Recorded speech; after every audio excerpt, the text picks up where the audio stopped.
Hello everyone, स्वागत है आप सभी का अर्जुन मैथ 10 चैनल पर। चलिए हम पढ़ रहे हैं कक्षा 10 का एनसीईआरटी गणित और आज इसमें हम चैप्टर नंबर 2 शुरू कर रहे हैं, बहुपद। ठीक है, तो बहुपद का आज की वीडियो में हम परिचय करेंगे। ठीक है, बहुपद चैप्टर के अंदर कौन कौन से मेन पॉइंट हैं उनको समझेंगे। ठीक है, ताकि फिर चैप्टर आसान हो जाए।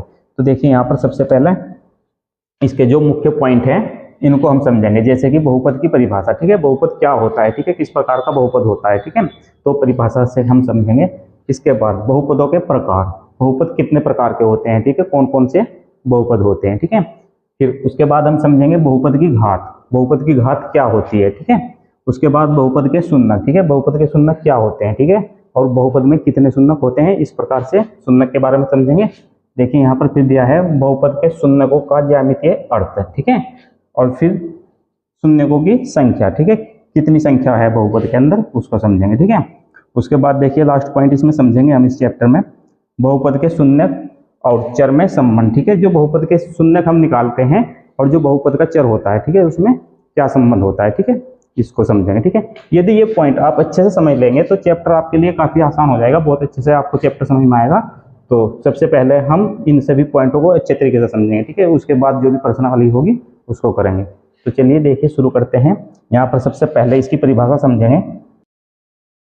परिभाषा दी है यहाँ पर, देखिए, बहुपद वह गणितीय व्यंजक है जिसमें चर और उनके घातों के साथ वास्तविक संख्याओं के गुणांक जुड़े होते हैं और सभी पदों को जोड़कर एक सम्मिश्र व्यंजक बनाया जाता है। तो यहाँ पर देखिए इसमें दिया है बहुपद वह गणितीय व्यंजक है जिसमें चर और उनके घातों के साथ, यानी कि चर, चर आप जानते हैं जैसे कि एक्स वाई जेड। ठीक है, आप कोई भी ले सकते हैं, ए बी सी डी। ठीक है, जैसे मैंने यहाँ पर एक्स लिया है। ठीक है, यानी कि ये हमारा चर है और चर उनके घातों के साथ, यानी कि इसके घात, कोई भी आप इसकी घात ले सकते हैं।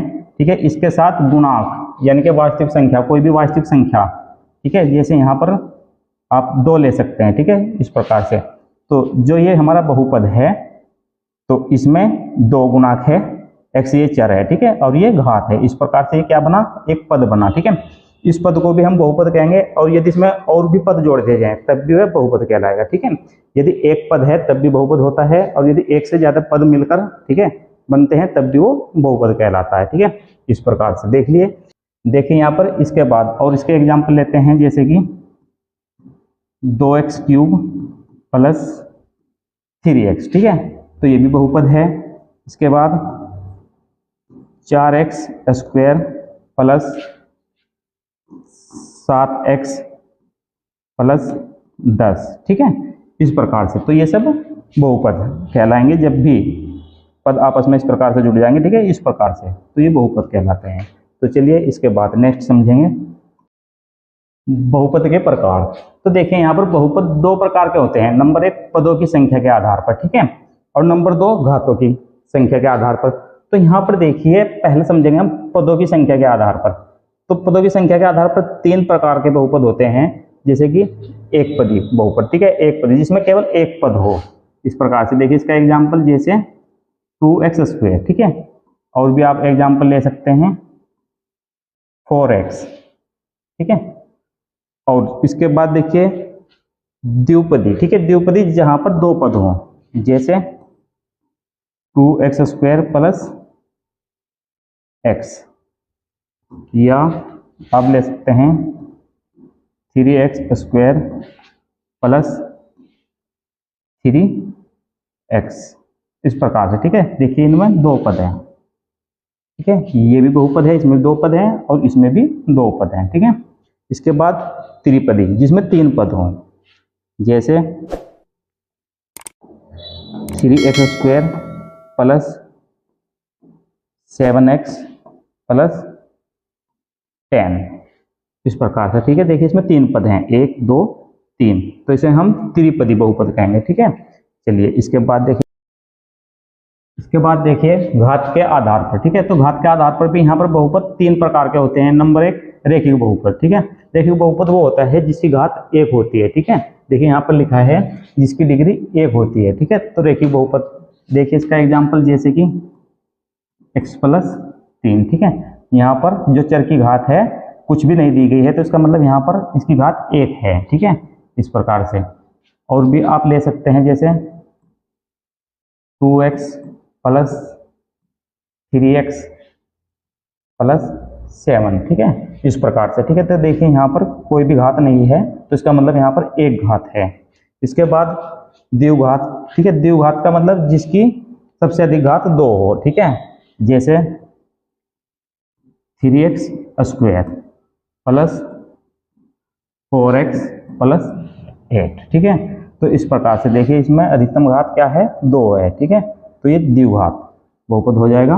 इसके बाद त्रिघात बहुपद, जैसे 2x की पावर 3 प्लस 4x प्लस 8, इस प्रकार से। तो देखिए यहाँ पर पावर कितनी है, 3 है। ठीक है, तो इसकी घात 3 है। ठीक है, तो ये त्रिघात बहुपद। ठीक है, तो इस प्रकार से बहुपद 2 प्रकार के होते हैं। नंबर 1 पदों के आधार पर, पदों के आधार पर भी 3 प्रकार के बहुपद होते हैं। फिर नंबर 2 घात के आधार पर, घात के आधार पर भी 3 तरह के बहुपद होते हैं। ठीक है, इस प्रकार से। ठीक है, तो चलिए इसके बाद नेक्स्ट देखते हैं बहुपद की घात। बहुपद की घात समझेंगे। देखिए बहुपद की घात, जब भी कोई बहुपद होता है उसमें जो बड़ी घात होती है तो उसको ही हम बहुपद की घात बोलते हैं। ठीक है, जैसे देखिए एग्जांपल से समझेंगे। यहाँ पर 3x की पावर 3 प्लस 4x की पावर 5 प्लस 7, जैसे ये बहुपद है। ठीक है, अब इसमें जो सबसे बड़ी घात होगी तो वही बहुपद की घात कहलाएगी। यहाँ पर देखिए x की घात 3 है और यहाँ पर x की घात 5 है। ठीक है, तो बड़ी घात 5 है, तो यही बहुपद की घात हो जाएगी। ठीक है, तो यहाँ पर बहुपद की घात हो जाएगी 5। चलिए नेक्स्ट एग्जांपल लेते हैं। जैसे 2x की पावर 4 प्लस 3x की पावर 2 प्लस 10। यहाँ पर देखिए x की पावर 4 है। ठीक है, और यहाँ पर 2 है, तो ये घात बड़ी है। ठीक है, तो यहाँ पर आ जाएगा बहुपद की घात 4, इस प्रकार से। और भी एग्जांपल आप ले सकते हैं, जैसे 2x square plus 3x plus 7। इसमें x की घात 2 है और यहाँ पर x की घात 1 है। ठीक है, तो इस बहुपद में जो बड़ी घात है 2 है। ठीक है, तो इसकी घात आ जाएगा 2, इस प्रकार से। ठीक है, तो बहुपद में जो भी बड़ी घात होगी वही बहुपद की घात कहलाएगी। ठीक है, तो चलिए इसके बाद नेक्स्ट देखते हैं। इसके बाद आता है बहुपद के शून्यक। ठीक है, तो शून्यक क्या होते हैं, ठीक है, बहुपद के। ठीक है, तो शून्यक के लिए देखिए यहाँ पर जैसे कि दिया है 3x प्लस 4 बराबर 0। ठीक है, तो चर का वह मान जो पूरे बहुपद को 0 कर दे, ठीक है, वो बहुपद का शून्य कहलाता है। ठीक है, तो यहाँ पर देखिए लिखा भी है, चर का वह मान जो बहुपद को शून्य कर दे उसी मान को बहुपद का शून्यक कहा जाता है। ठीक है, तो यहाँ पर x के स्थान पर क्या रखें ताकि ये 0 हो जाए। ठीक है, तो चलिए शून्यक कैसे निकालते हैं उसको आगे समझेंगे।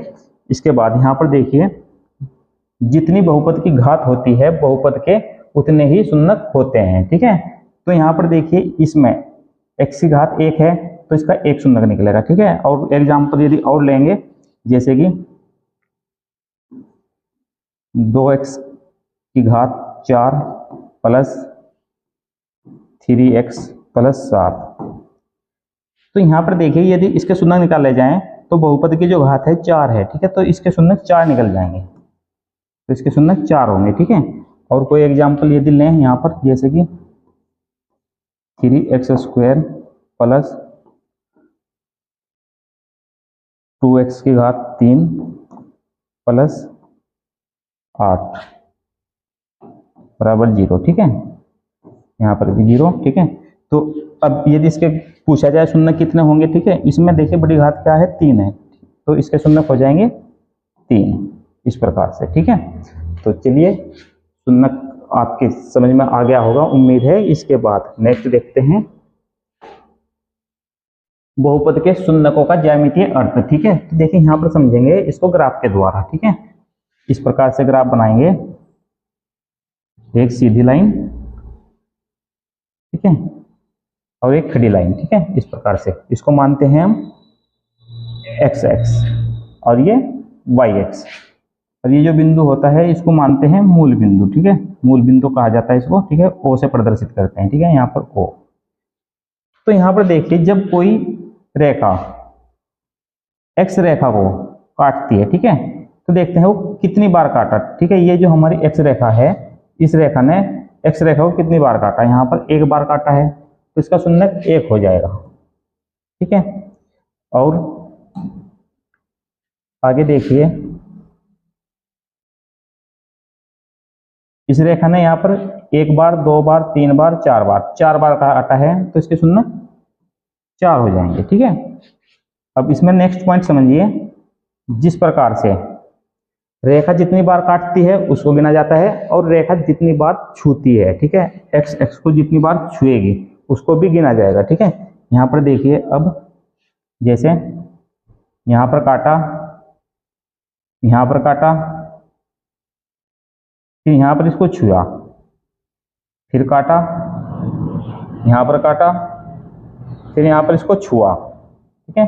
तो इसको पूरे गिनेंगे जितनी बार काटा है और जितनी बार छुआ है, ठीक है। तो यहाँ पर 1, 2 और यहाँ तीसरी बार छुआ है 3, चौथी बार यहाँ पर काटा है 4 और ये 5वीं बार भी काटा है और ये 6ठी बार यहाँ पर छुआ है, ठीक है। तो इसके टोटल शून्यक जो हो जाएंगे 6 हो जाएंगे, ठीक है।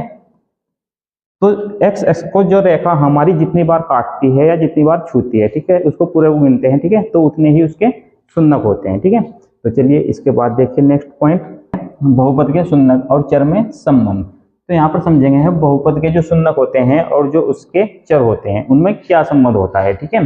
जब हम बहुपद के शून्यक निकालते हैं, जो शून्यक आएंगे तो उसको जोड़ने पर क्या संबंध बनेगा और गुणा करने पर क्या संबंध बनेगा, ठीक है। तो इससे पहले हम यहाँ पर जो द्विघात बहुपद होता है उसकी जनरल फॉर्म को समझेंगे, ठीक है, ये उसके बेस पे ही निकाले जाते हैं। तो यहाँ पर सबसे पहले हम जो हमारा द्विघात बहुपद होगा उसकी जनरल फॉर्म को समझेंगे किस प्रकार का होता है।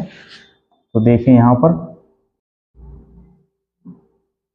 द्विघात बहुपद,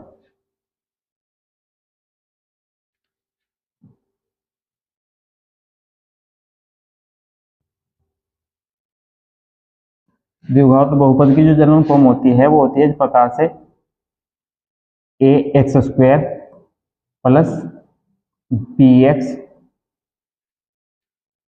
प्लस c, इस प्रकार से, ठीक है। तो देखिए यहाँ पर जो a है वो वास्तविक संख्या होती है, जो x है ये हमारा चर है, यहाँ पर देखिए इस पद में b वास्तविक संख्या है, x चर है, ठीक है, और यहाँ पर वास्तविक संख्या रहती है, ठीक है। तो ये हमारी जनरल फॉर्म होती है बहुपद की, द्विघात बहुपद की, ठीक है, जनरल फॉर्म ये होती है, ठीक है। और यदि शून्यकों का योग किया जाए, ठीक है, तब क्या संबंध आता है, जो हम शून्य निकालते हैं, ठीक है, उसको हम नाम देते हैं अल्फा और बीटा, इस प्रकार से, ठीक है। तो यहाँ पर देखिए शून्यकों का योग,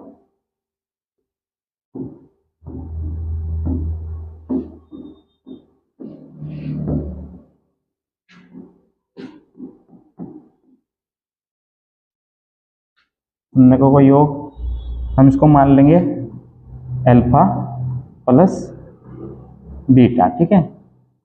जब दो शून्यक होंगे, एक को हम अल्फा नाम देंगे, दूसरे को बीटा, ठीक है। जब इसका हम योग करेंगे तो ये योग आएगा हमारा -b/a, ठीक है। तो b देखिए यहाँ पर जो दूसरा पद है हमारा जो उसका गुणांक होता है, ठीक है, वो होता है यहाँ पर, ठीक है, b ये लेंगे, ठीक है। तो ये माइनस में होगा -b/a, जो पहला गुणांक है, पहले पद का गुणांक है, ठीक है। इसी प्रकार से शून्यकों का गुणनफल, शून्यकों का गुणनफल, तो गुणनफल के लिए यहाँ पर अल्फा इंटू बीटा, इसमें आ जाएगा c/a, ठीक है, इस प्रकार से। तो अगर ये समझ में नहीं आ रहा है, जब हम क्वेश्चन करेंगे इसके शून्यक और चर, ठीक है, निकालेंगे, इसका जो शून्यक और चर में संबंध निकालेंगे, क्वेश्चन आएगा, ठीक है, तो ये वहां पर बहुत अच्छे से आपको समझ में आ जाएगा। तो उम्मीद है ये जो इसके मेन पॉइंट बताए हैं आपको ये अच्छे से, यदि आपको अच्छे समझ में आ गए हैं, वीडियो पसंद आ रही है तो वीडियो को लाइक कर दीजिए, और यदि आप हमारे चैनल पर नए हैं तो चैनल को सब्सक्राइब कर लीजिए। Thank you for watching.